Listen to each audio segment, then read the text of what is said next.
The next president will appoint at least one, and perhaps as many as 3 Supreme Court justices, who in turn will have a decisive impact on the court's jurisprudence for decades.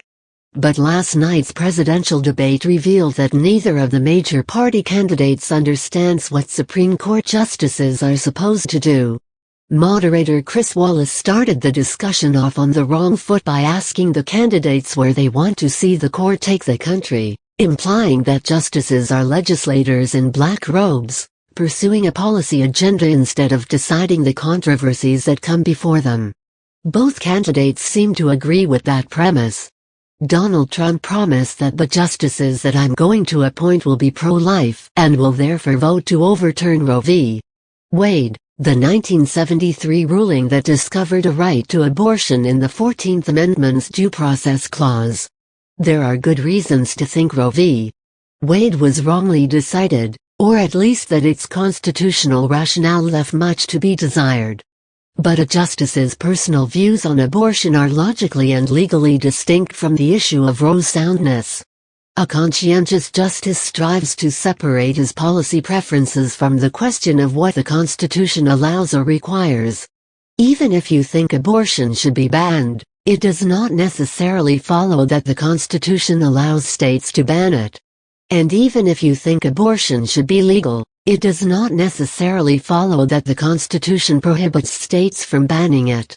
A justice who ignores these distinctions is writing law instead of applying it. Hillary Clinton also promised to appoint justices who will help her achieve the policies she favors, which include speech restrictions that protect politicians like her from criticism close to an election. Clinton said her Supreme Court picks will stand up and say no to Citizens United, a decision that has undermined the election system in our country because of the way it permits dark, unaccountable money to come into our electoral system. Clinton neglected to mention, as she always does when discussing Citizens United v. Federal Election Commission, that the case involved a movie that made her look bad.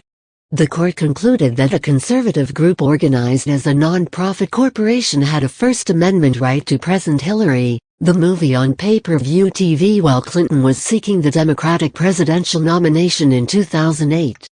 Presumably Clinton disagrees. But instead of explaining why, she says the decision should be overturned because it permits dark, unaccountable money to come into our electoral system. Clinton worries that these dastardly dollars are drowning out the voices of ordinary Americans and distorting our democracy. But that is not a constitutional argument. Even if Clinton were right about the baleful impact of Citizens United, it would not follow that the First Amendment permits the sort of self-serving censorship she favors. In addition to promising Supreme Court justices who agree with her that suppressing Hillary, the movie was consistent with freedom of speech, Clinton said her picks would stand on the side of the American people, not on the side of the powerful corporations and the wealthy. That sounds like she thinks the court should be biased against big businesses and rich people, a position that cannot be reconciled with the Constitution or the statutes that the justices are charged with interpreting and applying. The law is supposed to provide equal protection to all Americans, regardless of their income or wealth. Clinton is also wrong when she says the Supreme Court should represent all of us. That is what a democratically elected legislature is supposed to do. A court is supposed to apply the law, a function that does not cater to constituencies or dole out favors based on political considerations. In light of that role, Chris Wallace's other question about the Supreme Court was more opposite. What's your view on how the Constitution should be interpreted? Do the founders' words mean what they say, or is it a living document to be applied flexibly according to changing circumstances? Clinton did not even attempt an answer, while Trump at least tried to mouth the words that somebody told him conservatives expect to hear from a Republican presidential nominee.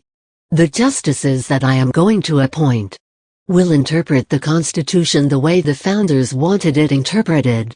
I don't think we should have justices appointed that decide what they want to hear. It's all about the Constitution. The way it was meant to be. It's not completely clear how that would work in practice, since we can't actually read the framers' minds.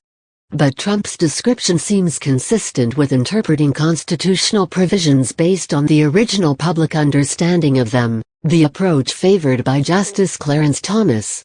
An originalist approach rejects the idea that the Constitution is a living document in the sense that its meaning changes over time, so that, for example, the 14th Amendment's guarantee of due process can stop states from banning abortion, even if that is not the way the provision was understood when it was approved. While the latter approach can produce liberty-friendly results, it does so at the cost of loosening the Constitution's constraints on government power, a tendency that is decidedly unfriendly to liberty. Hence it would be encouraging to hear a major party candidate endorse originalism, if we had any reason to think he understood its value or would make decisions based on that understanding.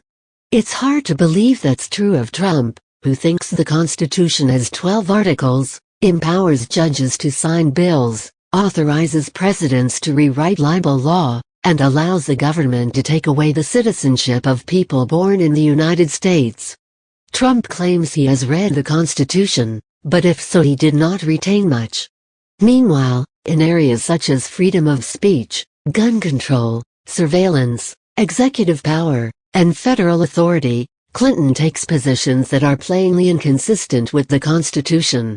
That means voters who assume they have to choose between the two major parties will be choosing between a candidate who doesn't know what the Constitution says and a candidate who doesn't care.